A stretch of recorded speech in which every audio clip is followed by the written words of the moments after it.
কথিত আহলে কোরআনদের রেজু বলেছে জান্নাতে যাওয়ার জন্য ঈমান আবশ্যক নয়, বরং যদি আপনি ভালো আমল করতে পারেন তাহলে ভালো আমলটাই আপনাকে জান্নাতে পৌঁছে দিবে।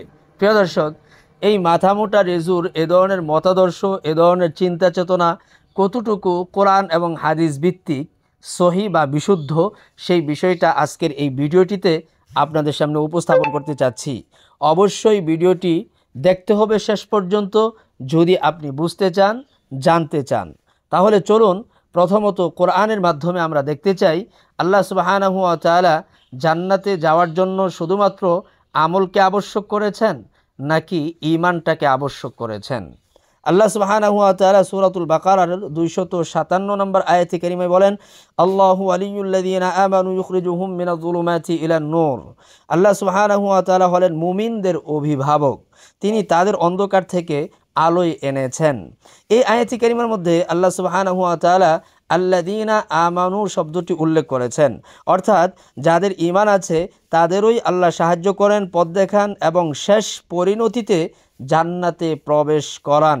তাহলে এই আয়াতি কারিমার মাধ্যমে আমরা বুঝতে পারলাম যারা ঈমান এনেছে তাদেরকে শেষ পরিণতিতে আল্লাহ সুবহানাহু ওয়া তাআলা জান্নাতে প্রবেশ করাবেন, যারা ঈমান আনে নাই তাদেরকে জান্নাতে প্রবেশ করাবেন না। প্রিয় দর্শক, এ ধরনের বহু আয়াতি কারিমা কোরআনুল কারিমের মধ্যে এসেছে, তবে সবগুলো নিয়ে আসা সম্ভব নয় যেহেতু সময় সংক্ষিপ্ত। এ ব্যাপারে আল্লাহ রসুল সাল্লাল্লাহু আলাইহি ওয়াসাল্লামের পক্ষ থেকে একটি হাদিস আমি আপনাদের সামনে উপস্থাপন করতে চাচ্ছি।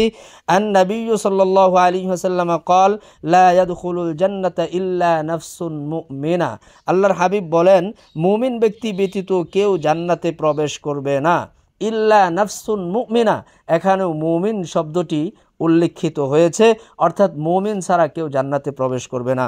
সহজ ভাষায় যদি আমরা ব্যাখ্যা করি, ভালো কাজ তথা আমল যতই আপনি করুন না কেন, যদি আপনার আকীদা তথা বিশ্বাস ঠিক না থাকে তাহলে সেই আমল আল্লাহর কাছে গ্রহণযোগ্য হবে না। ঈমান ছাড়া করা ভালো কাজ হয়তো দুনিয়াতে উপকার আনবে, লেকিন আখেরাতে জান্নাতের চাবি বনবে না, চাবি হবে না।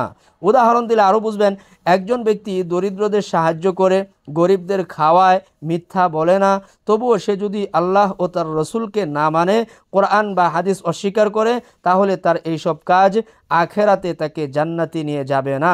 কারণ ঈমান ছাড়া আমল ভিত্তিহীন, ইমারতের মতো যার মূল নেই। এমন একটি ইমারত, এমন একটি বিল্ডিং যেই বিল্ডিংয়ের কোনো ফাউন্ডেশন নেই, কোনো ভিত্তি নেই, তাহলে সেই বিল্ডিংয়ের কোনো মূল্য নেই, যে কোনো মুহূর্তে ধসে যেতে পারে। ঠিক তেমনিভাবে যে ব্যক্তি আমল করেছে সেই ব্যক্তির যদি ঈমান না থাকে তাহলে সেই আমলের কোনো মূল্য নেই, কোনো দাম নেই, যে কোনো মুহূর্তে সেই ব্যক্তি মারা যেতে পারে, আর মারা গেলে সেই ব্যক্তির অবস্থা খুবই ভয়াবহ, সেই ব্যক্তি জান্নাতে যেতে পারবে না।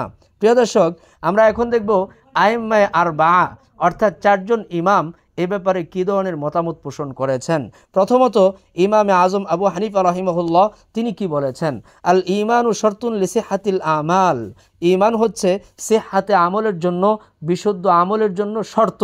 ওয়ালা ইউকবালুল আমালা মিনাল কাফিরি হাত্তা ইউমিন্না, কোনো কাফেরের আমলকে ততক্ষণ পর্যন্ত কবুল করা হবে না যতক্ষণ পর্যন্ত সে ঈমান আনায়ন না করবে, মুমিন না হবে। আল ইমামু মালিক রাহিমাহুল্লাহ, ইমাম মালিক রহমতুল্লাহি আলাইহি বলেন, লা ইউদখিলুল্লাহুল জান্নাতা ইল্লা মান কানা আলাল ঈমান ওয়াত তাওহীদ ওয়ালাউ আমিলা আমালাল বিররি কুল্লিহা। অর্থাৎ আল্লাহ শুধুমাত্র তাকেই জান্নাতে প্রবেশ করাবেন যে ঈমান ও তাওহীদের উপর থাকবে। ইভেন যদি কেউ সব রকম ভালো কাজ করেও থাকে, ঈমান ছাড়া জান্নাতে যেতে পারবে না।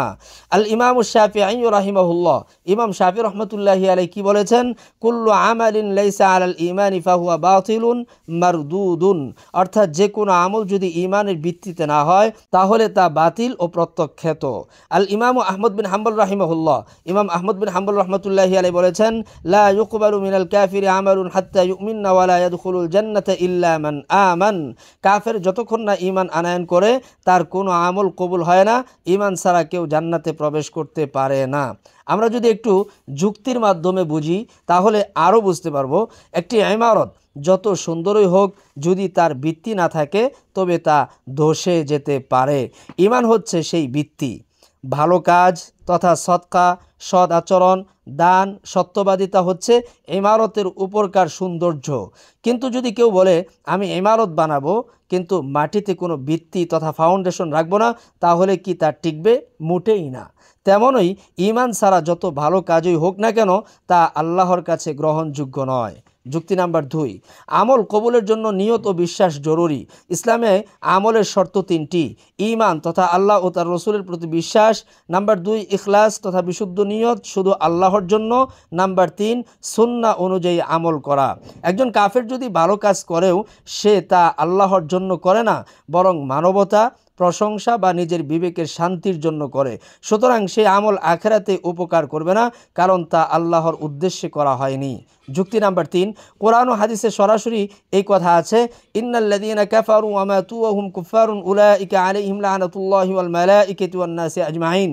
যারা কুফর করে এবং কাফের অবস্থায় মৃত্যুবরণ করে, আবার বলছি, যারা কুফর করে এবং কাফের অবস্থায় মৃত্যুবরণ করে তাদের উপর আল্লাহ, ফেরেশতা ও মানব জাতির সকলের লানত, অভিশাপ। সূরা আল বাকারা 2 নম্বর সূরার 161 নম্বর আয়াতে কারিমা। আল্লাহর হাবিব বলেছেন, লা ইয়াদখুলুল জান্নাতা ইল্লা নাফসুন মুমিনা, মুমিন ব্যক্তি ছাড়া কেউ জান্নাতে প্রবেশ করবে না। এই দলিলগুলো প্রমাণ করে ঈমান ছাড়া জান্নাতের আশা করা ভ্রান্ত। নাম্বার 4, বিচার হবে ঈমানের ভিত্তিতে, কেবল কাজের ভিত্তিতে নয়। একজন পাপী মুসলিম যদি তাওহীদে বিশ্বাস করে তবে আল্লাহ তাকে ক্ষমা করতে পারেন, কিন্তু একজন কাফের যত ভালো কাজই করুক সে যদি আল্লাহ ও রসুলকে অস্বীকার করে তাহলে সে আখিরাতে ন্যূনতম শর্ত পূরণ করতে পারে না। কেন কেউ বিশ্ববিদ্যালয়ে ভালো পরীক্ষা দিয়েছে কিন্তু ফর্ম ফিল আপই করেনি, তাহলে সে পাশ করার যোগ্যই নয়। হ্যাঁ প্রিয় দর্শক, আমি এতক্ষণ পর্যন্ত আপনাদেরকে কোরআন থেকে, হাদিস থেকে, আইম্মে আরবা থেকে এবং অনেক যুক্তির মাধ্যমে বুঝিয়েছি যে ঈমান জান্নাতে যাওয়ার জন্য আবশ্যকীয় একটি সম্বল। এই সম্বল ব্যতিরেকে কোনো ব্যক্তি জান্নাতে যেতে পারবে না। প্রিয় দর্শক, এখন সিদ্ধান্ত আপনি গ্রহণ করবেন, রেজুর বক্তব্যটি কি সঠিক নাকি বেঠিক, তার কথা অনুযায়ী আমল করবেন নাকি কোরআন, সুন্নাহ, আইম্মে আরবা এর মাধ্যমে আমল করবেন, সেই সিদ্ধান্ত আপনি গ্রহণ করবেন। প্রিয় দর্শক, কথা আর বাড়াচ্ছি না, অবশ্যই অন্য কোনো বিষয় নিয়ে আবার আলোচনা হবে। সে পর্যন্ত ভালো থাকুন, সুস্থ থাকুন। আসসালামু আলাইকুম ওয়া রাহমাতুল্লাহি ওয়া বারাকাতুহু।